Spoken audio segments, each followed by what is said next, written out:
Ya, hari ini kita akan belajar membuat aplikasi Android. Nah, sebelum kita belajar tentang aplikasi Android, kita harus tahu tujuan pembelajaran dulu hari ini. Yang pertama, siswa mampu mendefinisikan open source dengan tepat. Kemudian yang kedua, siswa mengetahui apa itu aplikasi. Yang ketiga, siswa mengetahui apa itu aplikasi Android. Nah, untuk materi pembelajaran hari ini, yang pertama nanti kita bahas dulu tentang open source itu apa, kemudian yang kedua aplikasi itu apa, dan yang terakhir tentang aplikasi Android. Nah, untuk masuk ke materi yang pertama yaitu open source, langsung saja kita beritahu ya, apa sih itu open source?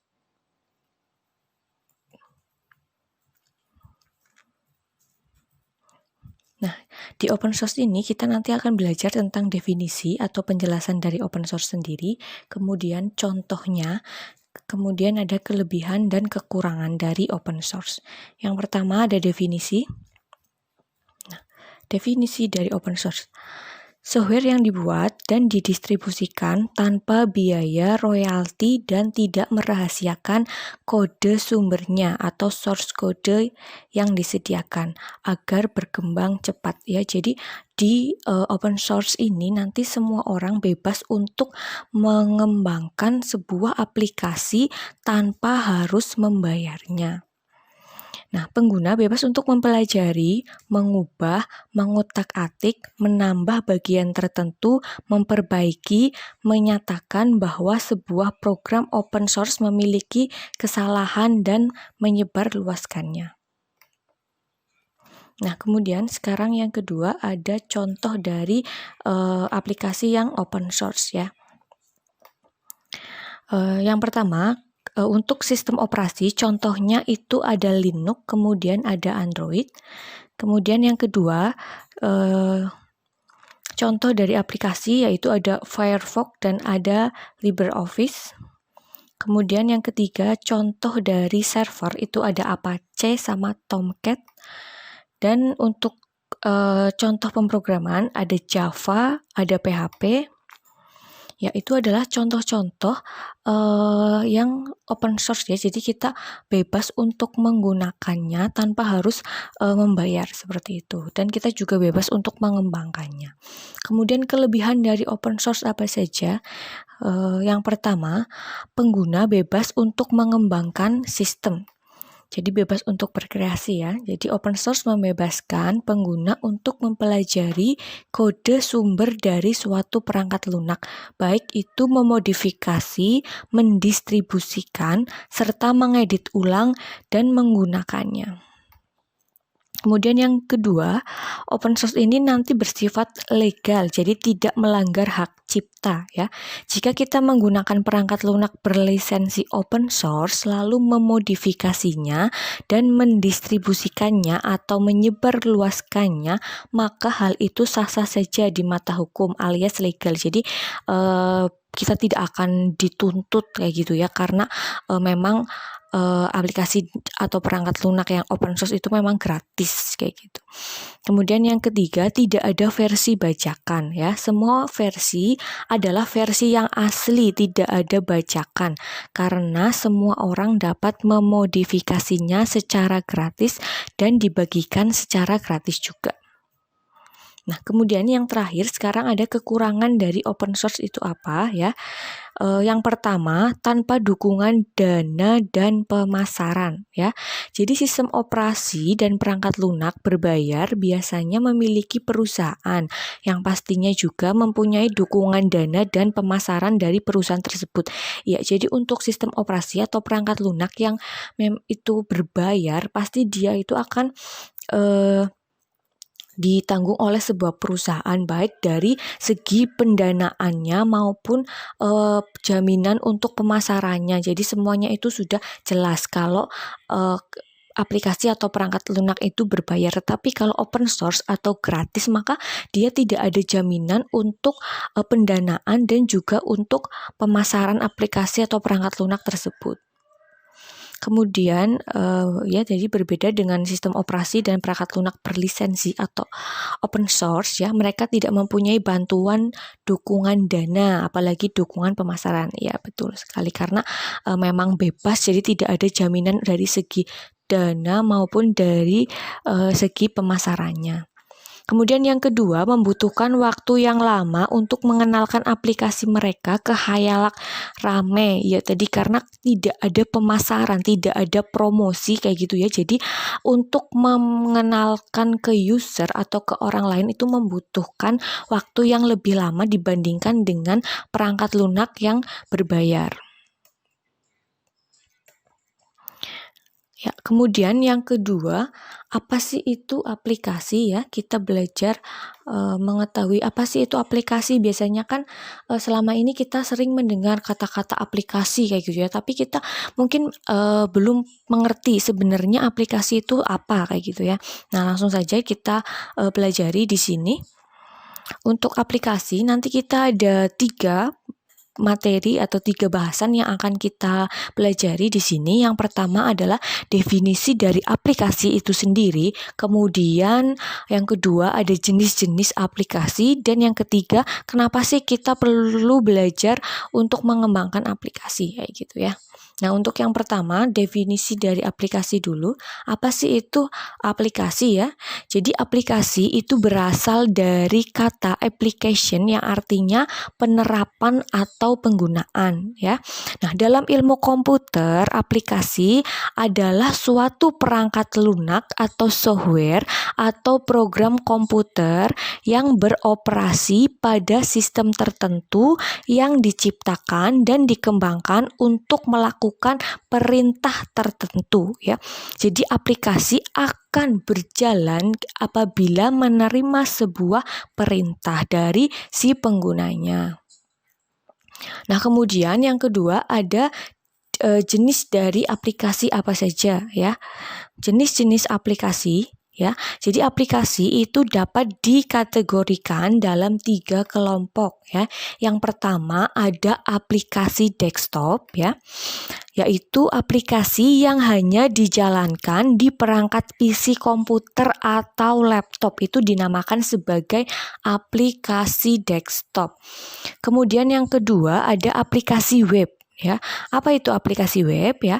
Aplikasi yang dijalankan menggunakan komputer dan koneksi internet. Jadi semua aplikasi yang berjalan atau dapat berfungsi ketika kita terhubung dengan internet itu dinamakan aplikasi web.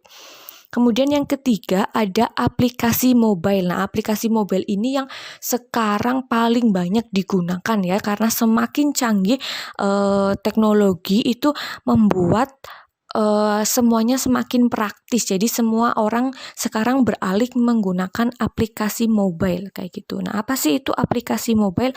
Ya, aplikasi yang dijalankan di perangkat mobile, di mana untuk kategori ini penggunanya sudah banyak sekali. Nah, itu untuk jenis-jenis aplikasi. Dan yang terakhir kita akan belajar tentang mengapa kita perlu belajar membuat aplikasi ya, alasannya apa ya.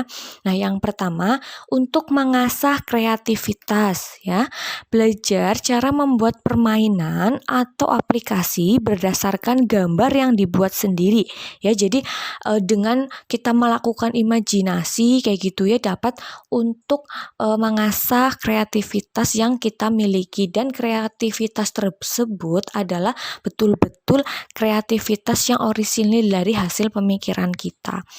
Kemudian yang kedua, melatih kemampuan untuk memecahkan masalah ya. Nah, permainan komputer dengan bahasa pemrograman visual akan melatih logika dan konsep berpikir sehingga kita terbiasa untuk memecahkan masalah secara sistematis kayak gitu. Kemudian yang ketiga, lebih fasih dalam menggunakan teknologi ya. Tidak sekedar mengerti cara memainkan atau menggunakan aplikasi dari ponsel pintar atau dari komputer kita saja, tetapi kita bisa membuat sebuah misalkan kayak permainan atau aplikasi sendiri. Jadi kita tidak hanya bisa menggunakan, tetapi kita juga bisa untuk menciptakan, sehingga kita lebih lebih lebih fasih dalam menggunakan teknologi. Kemudian yang keempat, ada meningkatkan rasa percaya diri ya. Kemudian yang kelima, melatih bersaing dalam bidang pekerjaan di masa depan yang sangat kompetitif ya.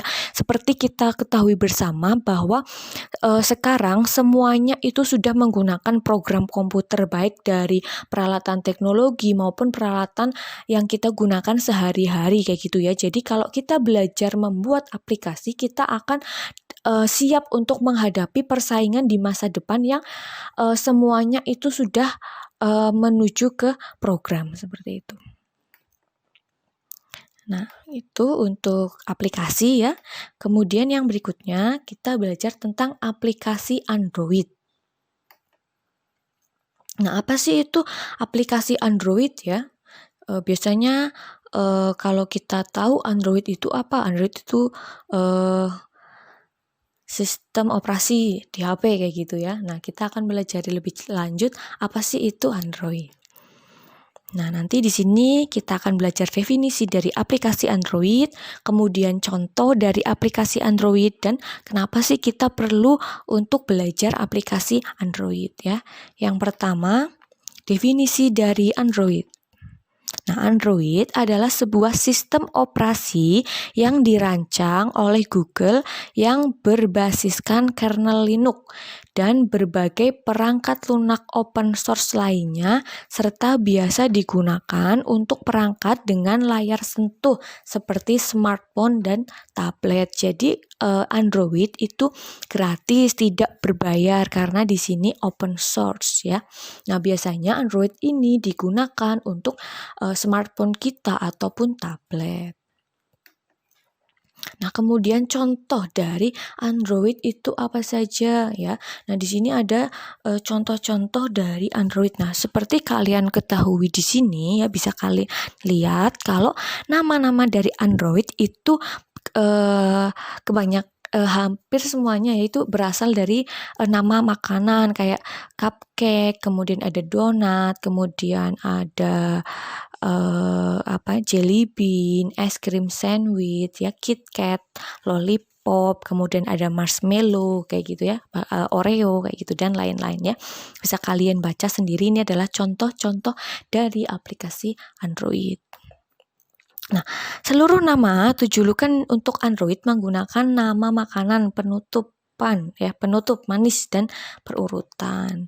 Nah, pengecualian terhadap dua servi ini, yang versi awal yang Android 1.0 dan 1.1 itu tidak menggunakan nama makanan ya.